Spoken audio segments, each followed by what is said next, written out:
This is Babs Johnson, and my narrative is the Rolling Freedom Express from Alabama to Washington, D.C.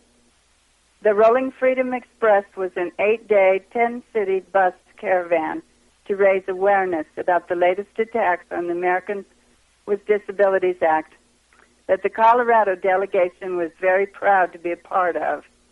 We had fundraised, saved, planned, and anxiously awaited for September 20th, the day to leave. It was finally here. The press were taking pictures and interviewing as all of the local ADAPT members cheered while the 8 of us were jamming into the big gold van with the magnetic sign saying, "Don't tread on the ADA."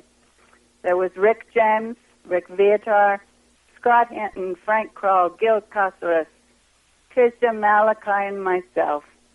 The trailer was hitched up behind us, filled with what we would need for the next 2 weeks. It took us 3 days to get to Birmingham, Alabama. The folks from Birmingham welcomed us and even got Gil's chair fixed that broke along the way. We were joined with ADAPT members from Texas, Kansas, and Georgia. The next day at noon, the Rolling Freedom Express was launched. We set up the tables, sold the T-shirts, and raised the banner, which were all packed in the trailer. The setting was perfect. It was Ingram Park, which is the awesome civil rights park with statues portraying the tactics the cops used against the protesters marching with Dr. King, like the dogs, the fire hoses, the clubs, the jailing, the children. Patricia Garrett and Milton Ash, the 2 people with disabilities in the Garrett case, were there and spoke about how glad they were to know that they were not alone in their fight. The mayor of Birmingham came out wearing his Rolling Freedom Express shirt, promising his support for the ADA. Then he boarded the bus, which was wrapped in its Rolling Freedom Express message of support for the ADA, and rode it out of town with the procession on its way to Atlanta. We arrived in Atlanta, Georgia that night, ready for day 2 of the Rolling Freedom Express.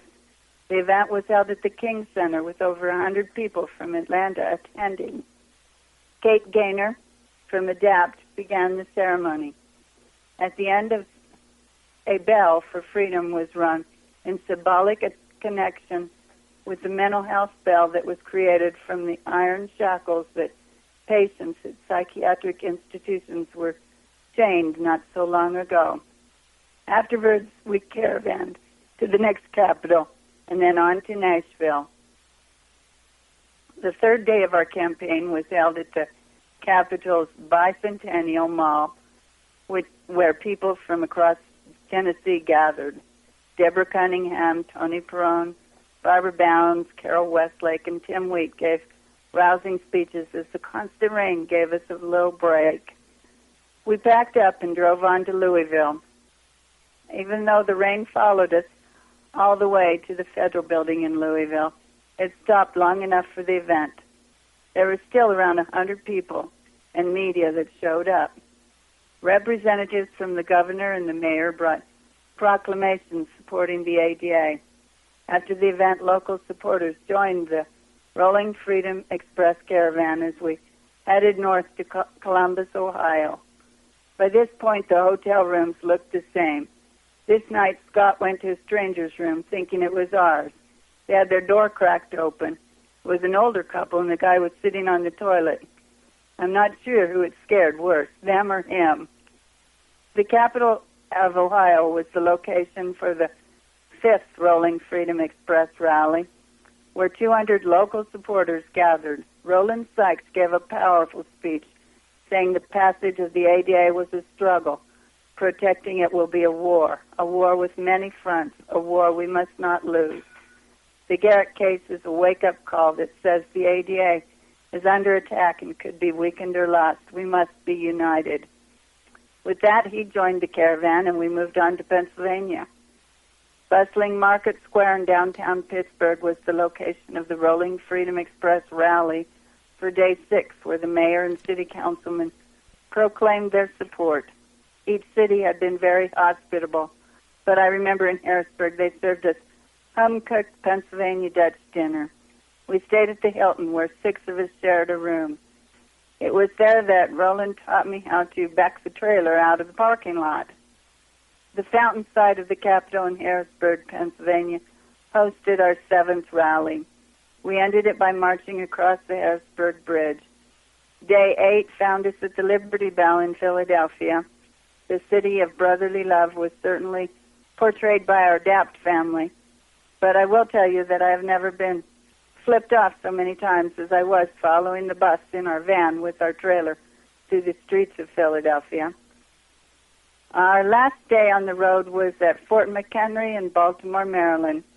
We packed up for the last time after 9 cities and 6 states over 8 days. The Rolling Freedom Express rolled into Washington, D.C. to meet others joining the caravan at the stadium. We had anxiously awaited this moment. Now there were at least 25 vehicles following the bus. Bobby Coward was on his phone seeing if the police were going to give us an escort. When he didn't get an answer, he just said he would do it himself. He led us through the congested streets of Washington with our very patient bus driver. By this time, the bus driver knew us all and even wore our T-shirt. Tisha and Greg jumped out of the bus to block the streets so the caravan could stay together. We arrived at the Supreme Court in a waiting crowd of cheering supporters. This was the day that we were waiting for, and it was truly exciting. The next day was the beginning of our fall action of 2000. The week before, the president had announced $1 billion giveaway to the nursing home industry. We were now 400 strong, taking it to the streets to confront President Clinton. I remember at one point the cops pulled 2 of their cars and a bus diagonally across the intersection in an attempt to block our march. That would not stop us, of course. We stood in front of them. Our well-trained troops kept on going to Pennsylvania Avenue in the White House. At our destination, we chained ourselves to the fence.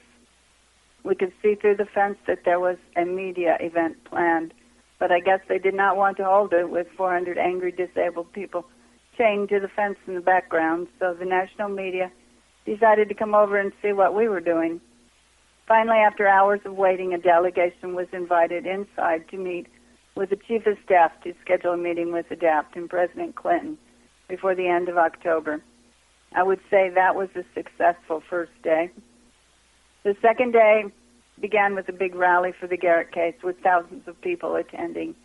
Speakers included Jesse Jackson, Ted Kennedy Jr., Martin Luther King III, Justin Dart, and some of us. The Mental Health Association brought their 8-ton bell made from shackles.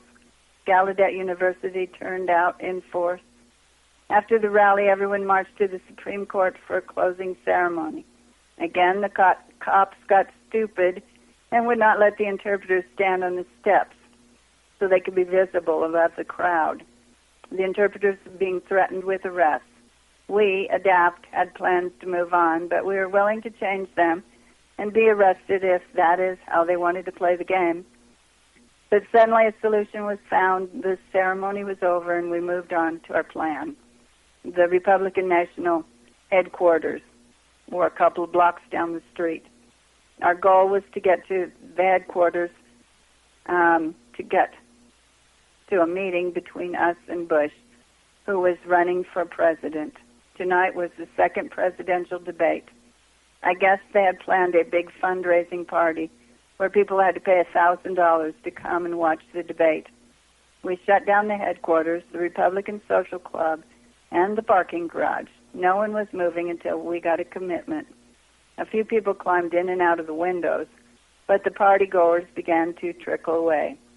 About 9:30 that night, the strangest thing happened. A whole bunch of cop cars came screeching up the street with their sirens on. Then a bunch of metro buses pulled up in front of the club. They pulled some of the people from the doors. The cops brought everyone from inside out to the buses, and they all left, including all of the cops.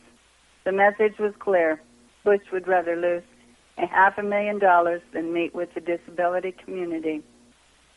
For our last day in D.C., we chose to confront the American Association of Retired Persons, who had remained very silent about Mikasa.